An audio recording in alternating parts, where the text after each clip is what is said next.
Still kind of chilly out there, but nice clear day. At Unity, we always think about things in a positive way. We find that makes a lot of difference for us and people we're with. So today I decided to wear my happy shirt. It's a little chilly, but it's still. The reason was I'm happy that it's one day closer to spring, and I'm convinced that while we still have some work to do on this virus thing, we're going to get through it. Everybody's going to be okay. So there's some things that it's been highly suggested that we do to keep everybody as healthy as we can. We're following all of the CDC guidelines. As you can see, we put the chairs approximately 4, 5, 6 feet apart, and try to keep everybody safe, but also to recognize that there are things we can do, like come to church if we're safe, and ask everybody to handle their own things safely, such as washing your hands, avoiding touching your mouth, and it's really hard to do when you're even with yourself, you know your face. If you're sick, stay home. If you cough, and when you wash your hands, make sure you do it long enough to make a difference. Saying happy birthday twice while you're doing it. And there's been a lot of discussion about masks, and normally we don't need to be going around all the time with masks, but if you are with somebody that's sick, or if you're sick, wear it. Or if you're going to be in places where people are sick, it's good to do it because of the way this spreads. So, welcome everybody. The other announcements are we're going to have a tool sale on May 16th. Last year we had a jewelry sale, and it was very successful, raised a lot of money for the church.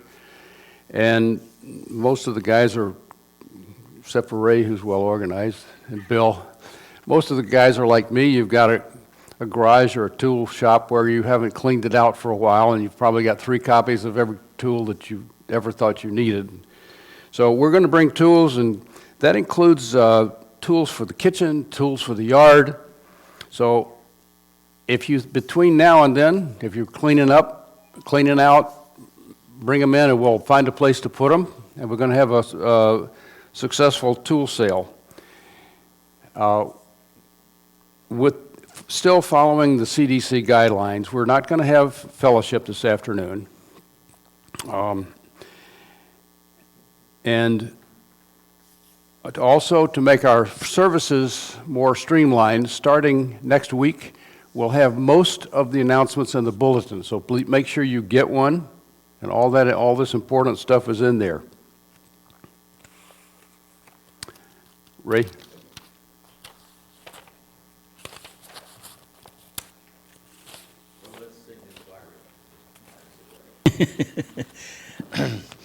How many people remember this one? We introduced it last month. Okay.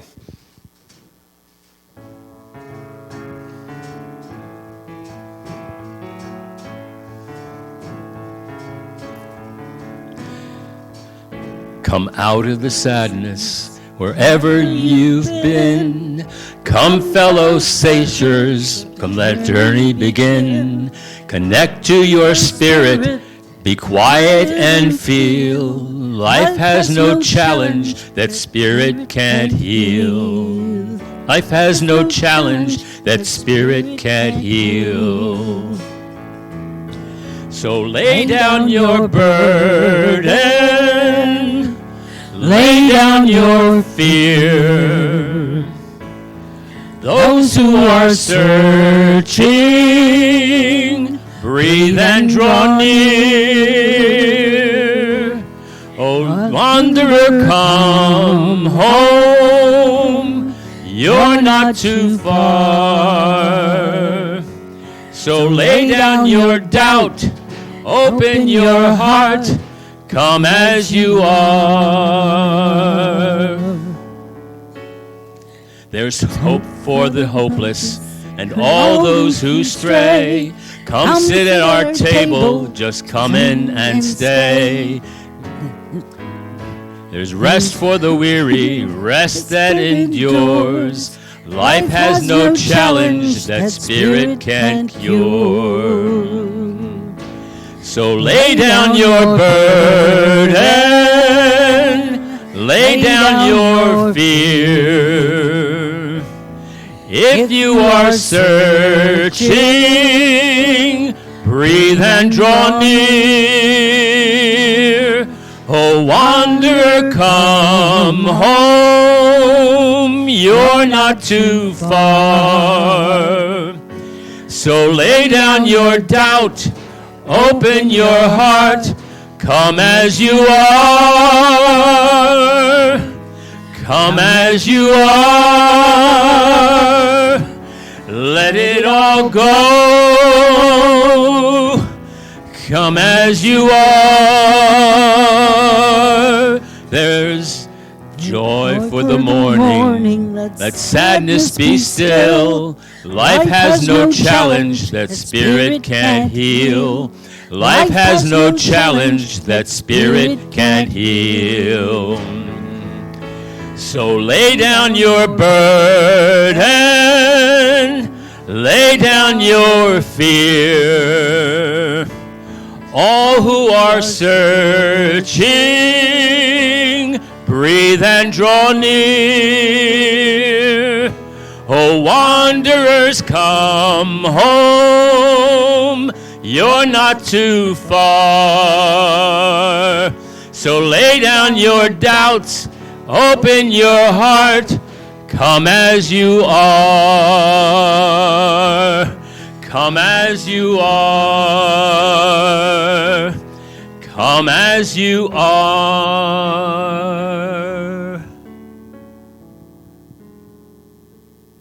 And boy, do we mean that one. And here's another one, so apropos to your presentation today, sir.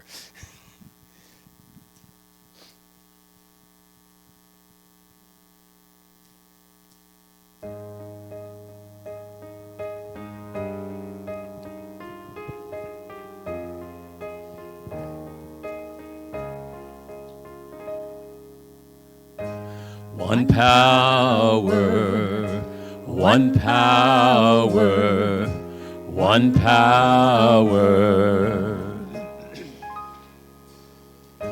There's one power invisible, and you see it everywhere and every day.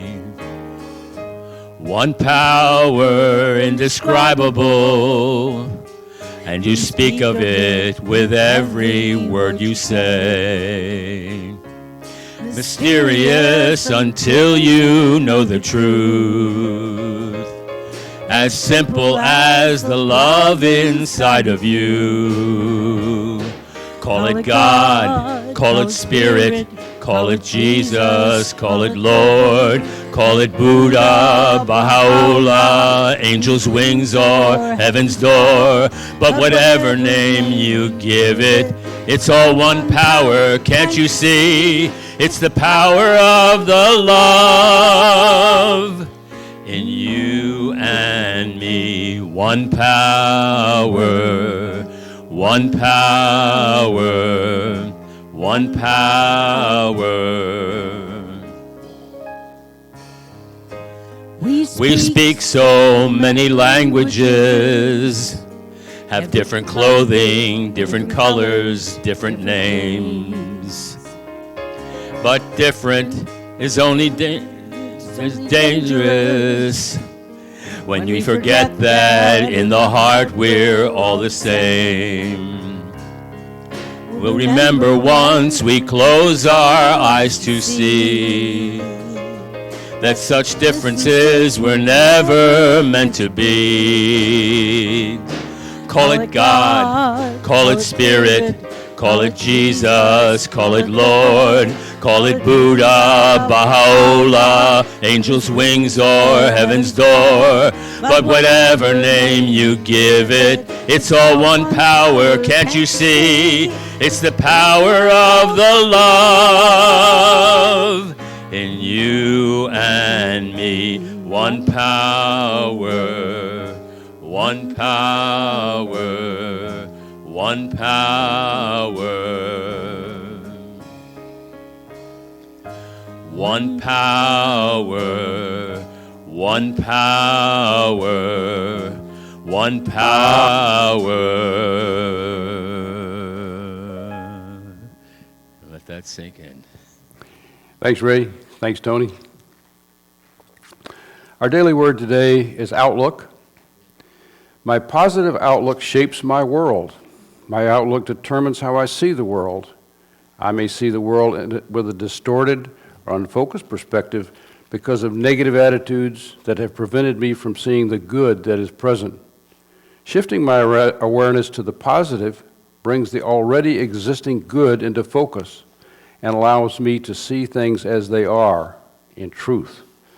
I find myself stuck in distorted feelings, or if I do, I've stepped back and observe what I am choosing to see. Then I make a new choice. My perspective is one of positivity and healing and harmony and growth. I am intuitively connected with the all-knowing mind of God and know just what to do and how to do it. My vision becomes clear to me as I shift my awareness and see things anew. Isaiah 55:12 tells us, "For you shall go out in joy and be led back in peace." Would you join me in the affirmation, my positive outlook shapes my world? Today we're fortunate to have Fred Stella come back and share a message with us, and every time Fred comes, I learn a little more about him, and I'm going to read some things in his bio that I didn't know Fred did, of all the many things he's done. But he started his spiritual search within the Hindu tradition when he was 15 years old. And now his training includes time spent in temples and ashrams both here and in India. He's ordained as the outreach minister for the West Michigan Hindu Temple, and he's also president of the Interfaithly Dialogue Association and hosts its weekly radio program, Common Threads, on WGVU. Fred?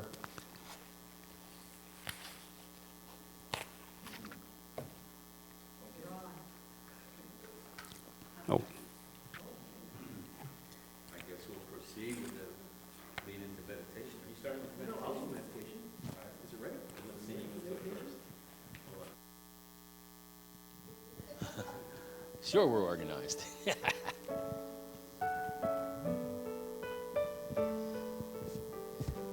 So let's get in a meditative mood here.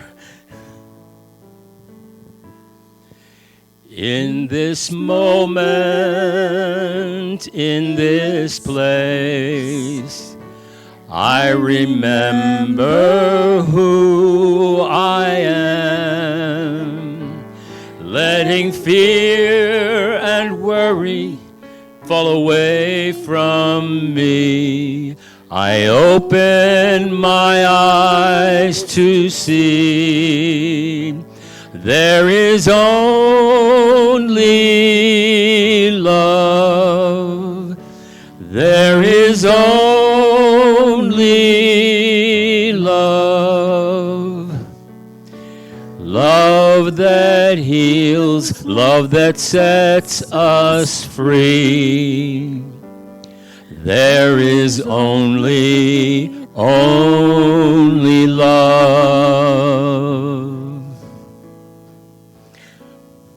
When I lose myself,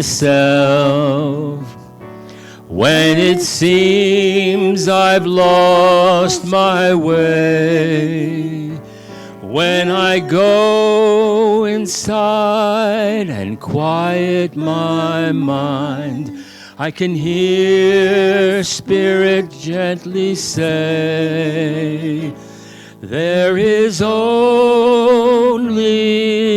love. There is only love. Love that heals, love that sets us free. There is only love. There is only love.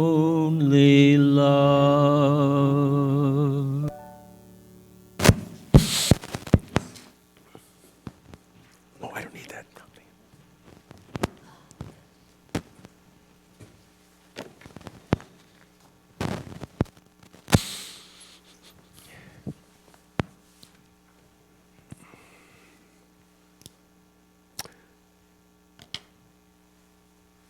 Let's take these next few moments and commit ourselves to the silence.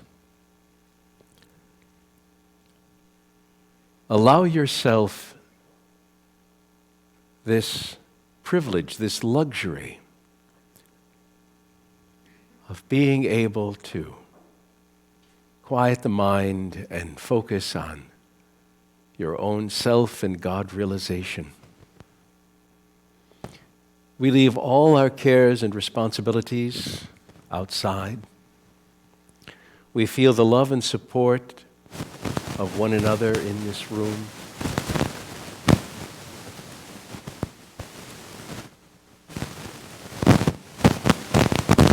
And let's practice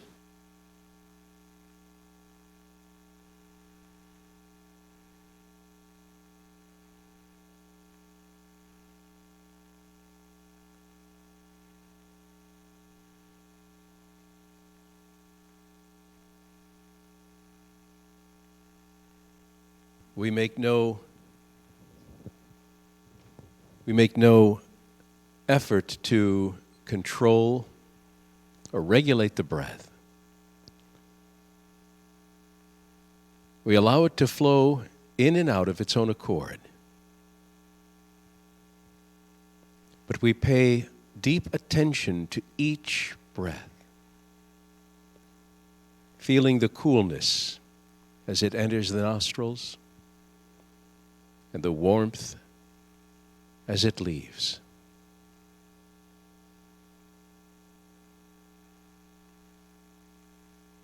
By just this simple technique,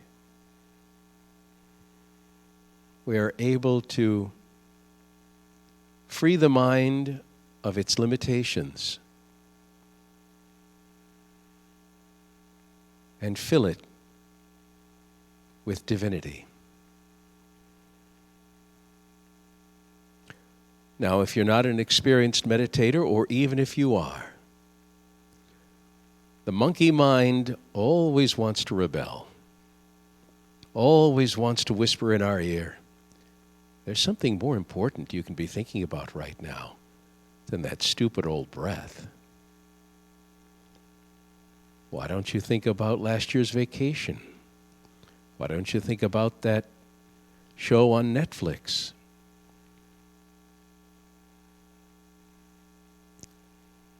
And as these intrusions occur, as they will, the most important thing is, as soon as you realize that the mind is taken off the breath, to return to that thought. If you have to do it 100 times in a minute, bring it back, and do so without any sense of frustration or self-criticism. We do this with the same love for ourselves, the same compassion for ourselves, as if we were directing a small child not to go in one direction or the other. You don't get angry at the child, you don't hit the child, You simply redirect the child to where it needs to go. Let's give ourselves that same understanding.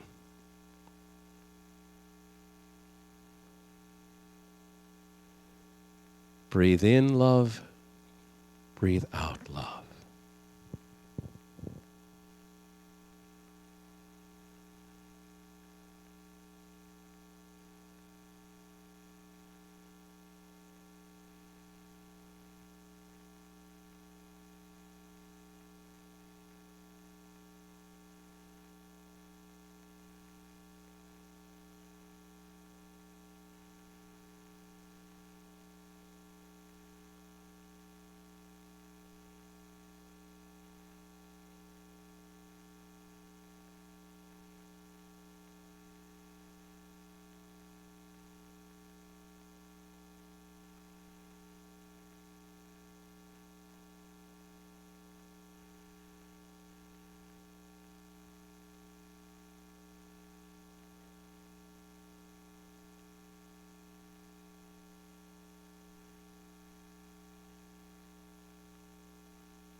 It's always good to include a period of gratitude in meditation. So for the next couple of moments, feel gratitude. You can either enumerate several things for which you are grateful, or simply rest in the spirit of gratitude.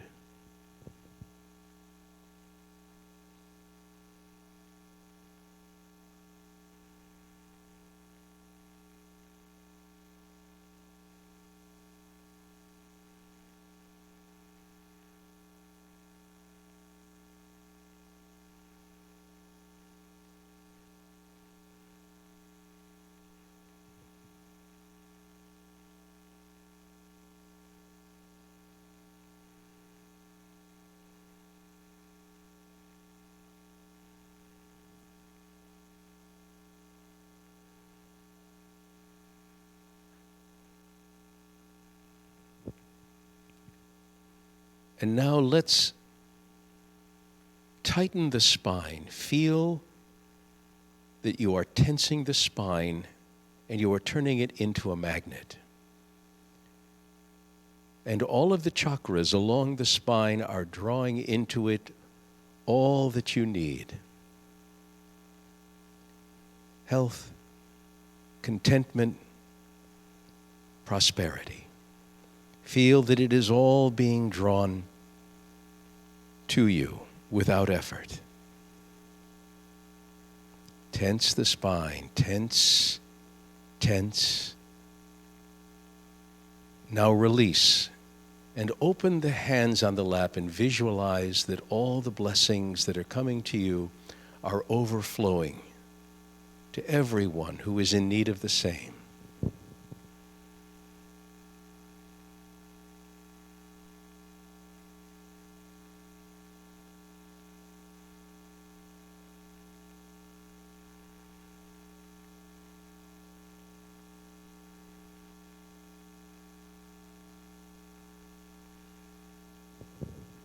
And let's end with the chanting of Om. For those of you who are unaware, Om is an aspect of divinity that correlates quite appropriately with the Christian notion of the Holy Spirit.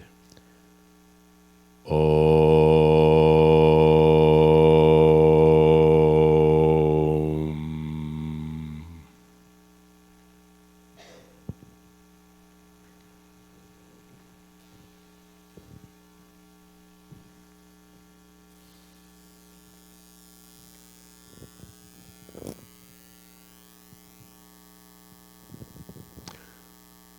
Well, good morning and namaste.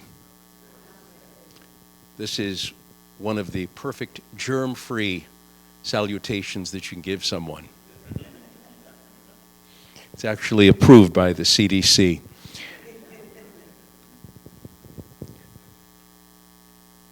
Well, actually, probably the most important thing that I can share with you today, right now, what you will leave with and be inspired for the next week or so, is that my wife is returning to this pulpit. I believe it's next week. Am I right? Okay, thank you. 2 weeks. I don't know what her life is like. I suspected that after you all had her here in November that, the attitude was going to be Fred who from that point on. So I'm really touched that you've decided to invite me here again. I know it was out of pity, but I appreciate the gesture anyway. I also want to plug something of her. I'm very, very proud of my wife, as you might have known. I tend to bring her up in my messages from time to time. Her one-woman show, Warm Cheese, is a spiritual experience. I don't know. I saw her video from that time, but I don't think she mentioned it. And actually, at the time, I don't think she knew that she was going to be doing this back in November. But she's going to be having 2 performances at Fountain Street Church, May 8 and 9. Nudge her to tell you about it when she comes in 2 weeks. Warm Cheese is a deeply profound one-person performance. She's performed it over the past 10 years, both here and in Los Angeles. And in October, she was invited to perform it at what is called the United Solo Festival. The United Solo Festival is the largest, most prestigious one-person performance festival in the country. And the A-listers perform at this. People such as Billy Crystal and Cynthia Nixon, a variety of people from New York and Los Angeles perform at this. And last October, Teresa was invited to perform it. So we both went there. And I had no idea that it was any sort of competition. I just thought people were performing for the love of it. But a month afterwards, we found out that out of over 120 performer authors, Teresa won the award for Best Script for Warm Cheese. Okay. So she hit the big time. And, if you can make it there, you can make it in Grand Rapids. We hope. So anyway, enough of that. But trust me, if you have the notion on either May 8th or 9th, Fountain Street Church, this is a very, very powerful feat, a powerful performance, and it's very poignant. But it is very, very funny. So, enough on that. So let's talk about what the sign says outside. Let me relate to you something that happened to me. So I have been guest speaking at Unity churches here in the area for several years now. As you know, I've been here for several years. I've also been at the Unity in Douglas, and just about a month and a half ago, I think, I was at the Unity in Muskegon for the very first time. And I love coming to Unity churches. I really do.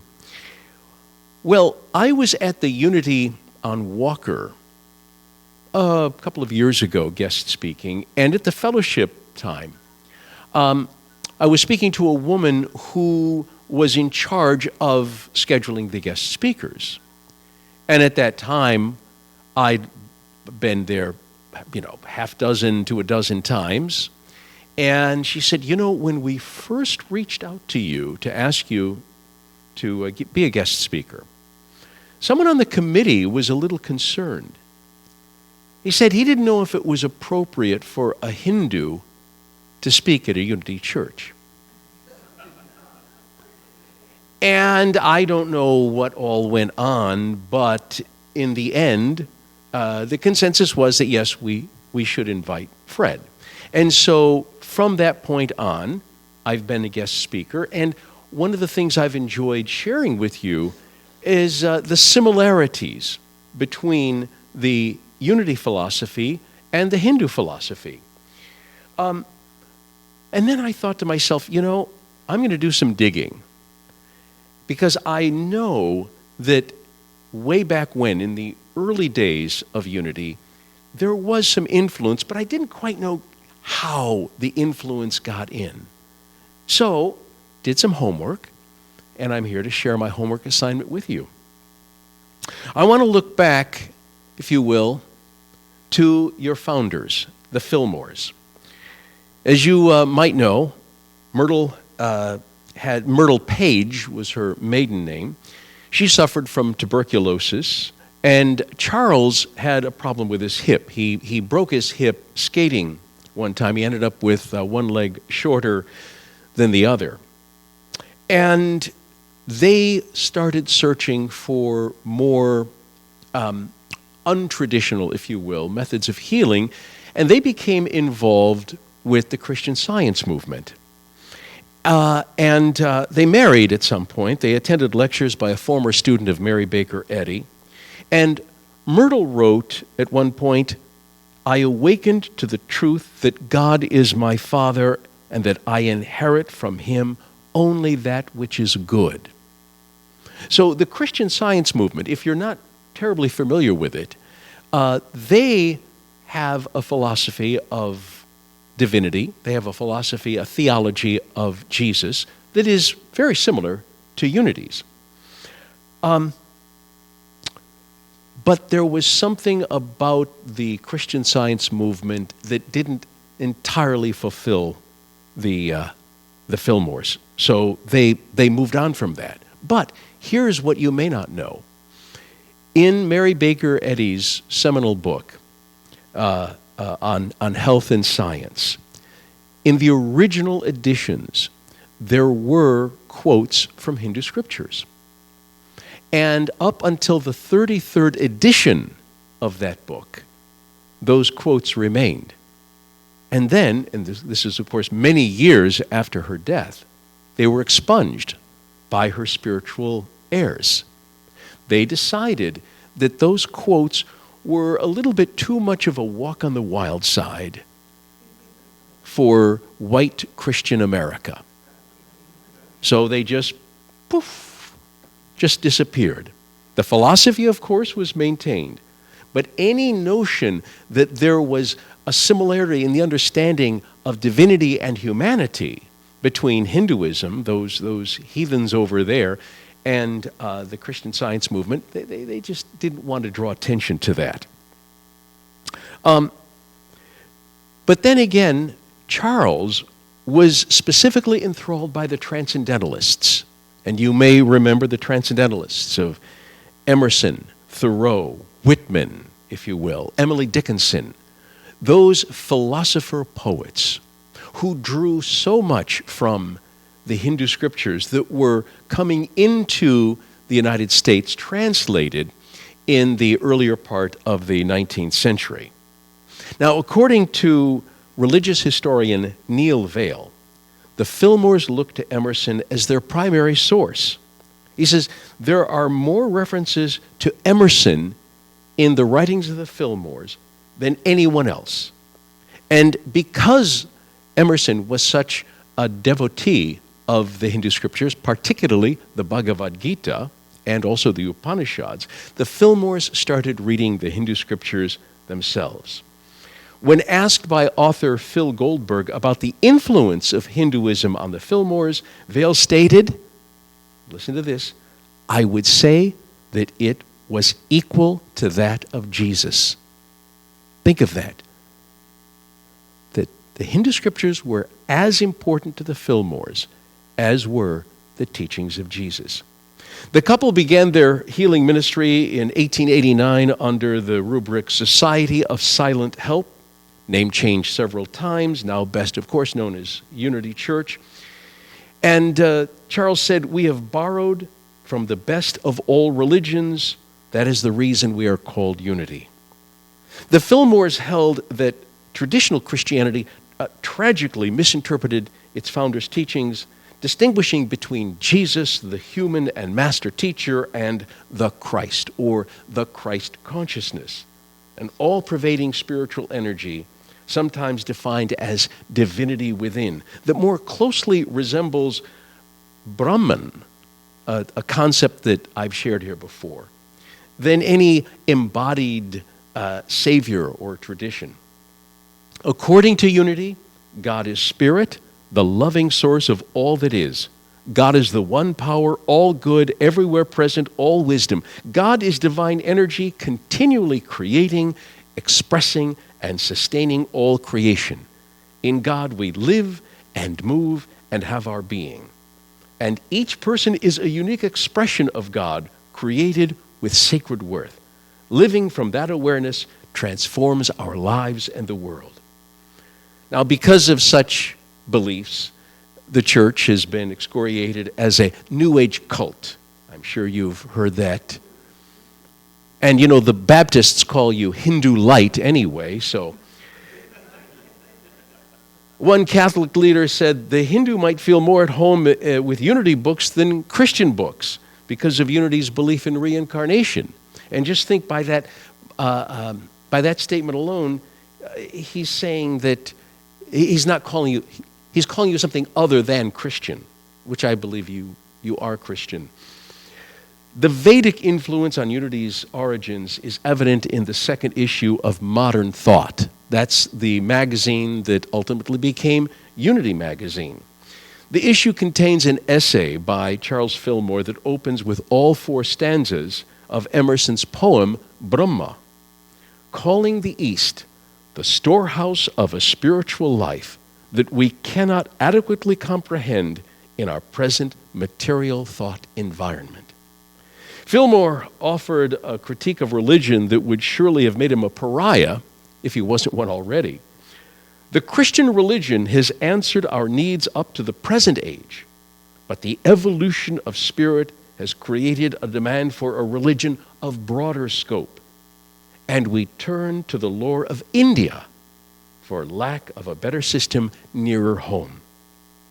He extolled the Orient as the nursery of spiritual philosophies, even speculating that the Bible is partially of Oriental origin. Fillmore's essay contains a remarkable early expression of Vedantic pluralism. For those of you who may have missed one or two of my messages or don't remember, there are multiple scriptures within Hinduism, and the foundational scriptures are called the Vedas, and there are 4 of them. So when you hear the word Vedic or Vedantic, we're talking about anything that pertains to those books. So he says that Fillmore's essay contains a remarkable early expression of Vedantic pluralism, meaning, but we are all of one God, and it matters not from what source we get our religion, if it has the spirit of love and charity which pervades the souls of all who find a place of peace which passeth understanding.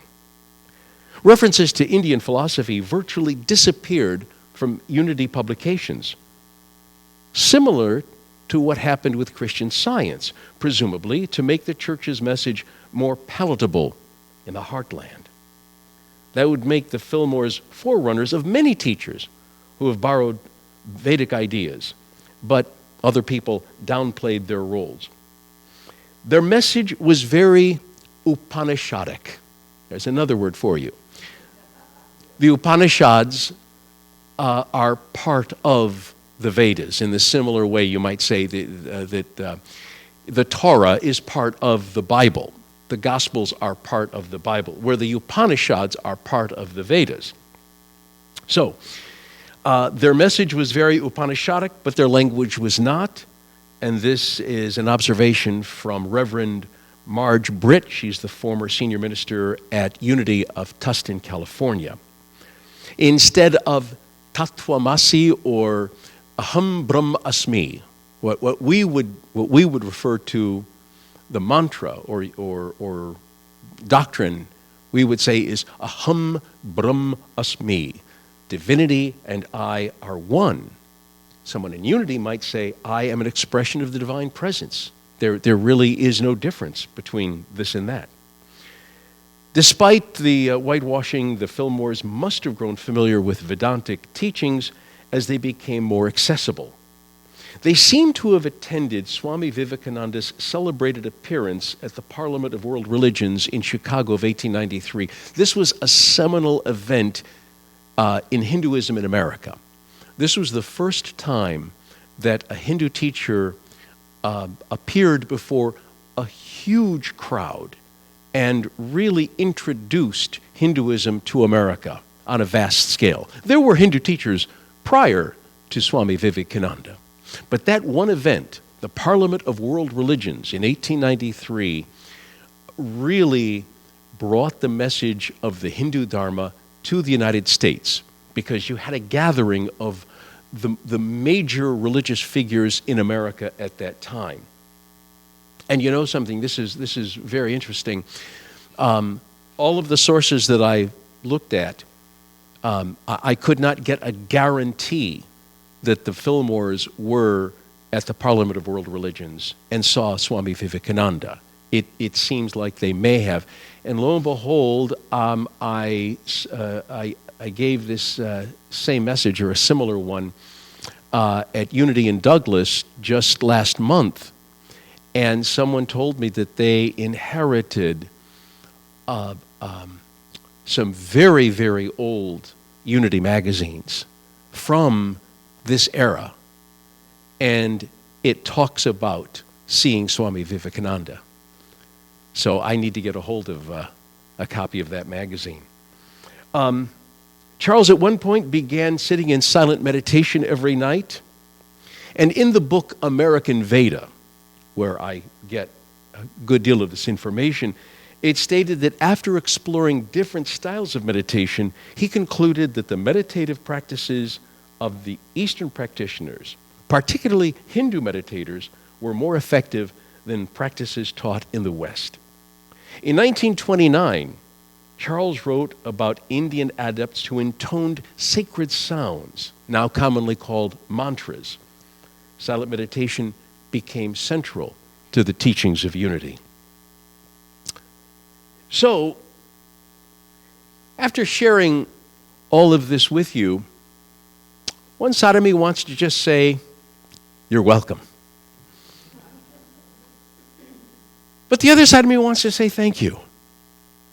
Because over the decades, throughout so much of the 20th century, now into the 21st century, Unity has been a tremendous ally, not just to Hindus, but people of minority religions all over the country.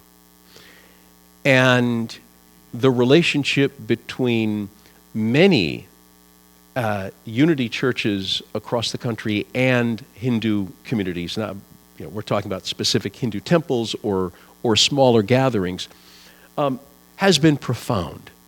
Unity has welcomed Hindu speakers all over.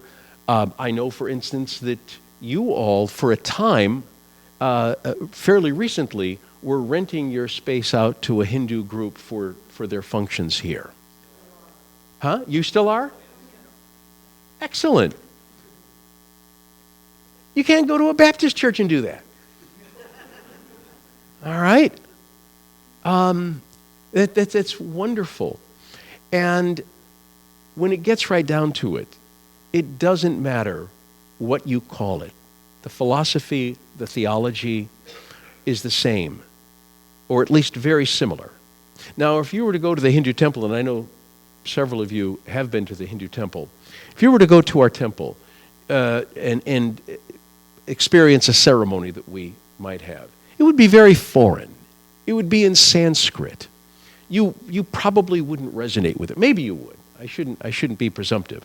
But it wouldn't surprise me if many of you would not. So there needs to be a Western expression of what we call Sanatana Dharma. I've used that expression before, Sanatana Dharma. It simply means the eternal way, the eternal religion. And the eternal religion, the eternal way, does not have a prescribed set of practices, a prescribed set of how to do religion. The very basics are simply that there is one power, there is one presence, and that we are not separate from that presence. That's it. That's it in a nutshell. And from that point on, you can develop your liturgy, you can develop your personal practice, you can develop anything as long as it does not violate that key belief. And, of course, what's even more important is when we turn that belief into actual conviction, actual knowledge, right? Somebody can come in here and hear myself or somebody else talk about us being one with God. And they walk out of here and, well, I think I believe that. Yeah, we're one with God. And then next week they go to a different church and they'll say, no, we're not. We are something other. We are apart from God. We are separated from God. And they'll believe that if it's delivered in a logical and reasonable way. So beliefs are transcend. What the Sanatana Dharma, whether expressed through unity or through Hinduism or Buddhism or whatnot, what that calls us to do is through spiritual practice to transcend belief to actual experience. In the same way that I cannot talk you out of your existence. I can't convince you, no matter how good I am as a debater, I can't convince you you do not exist. The goal is to reach that point where you cannot be dissuaded from your divine origins. With that, I leave you. Let us continue to hold the most positive thoughts possible and express our compassion for those who are ill. And as was stated here earlier, we'll make it through. God bless you.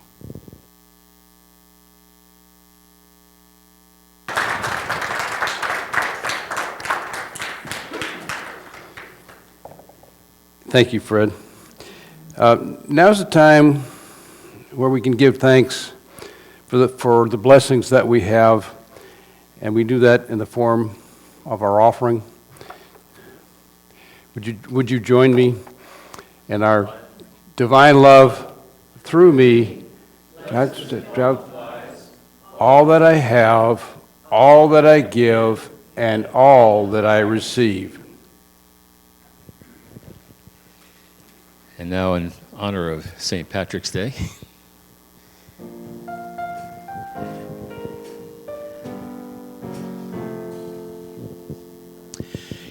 it's not that easy being green,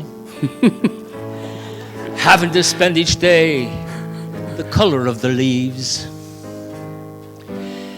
when I think it could be nicer being red or yellow or gold, or something much more colorful, like that. You know, it's not easy being green. It seems you blend in with so many other ordinary things.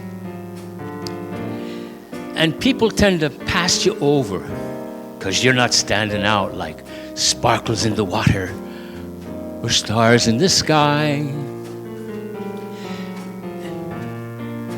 But green is the color of spring. And green can be cool and friendly like. And green can be big like an ocean, or important like a mountain, or tall like a tree. You know, when green is all there is to be, it could make you sit and wonder why. But why wonder? Why wonder why? I'm green, begorra, and it'll do fine. It's beautiful, and I think it's what I want to be.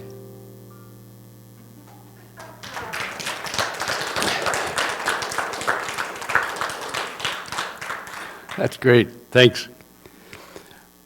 We talked about blessings and things we're grateful for, and we also should think about not wasting some of those things that we are thankful for.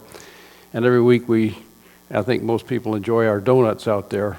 And we have a lot of donuts that we don't eat. And as of today, I have no other place to take the ones that are left. So there's plastic bags out there, and if you have any desire yourself for some, or you know somebody else that might benefit from them, please take all you want, because otherwise I've got to throw them away. Would you stand and join me in the prayer for protection? The light of God surrounds us. The love of God enfolds us. The power of God protects us. The presence of God is within us. Wherever we are, God is, and all is well. And now let's sing the peace song, but stand where you are and we'll just do it in place.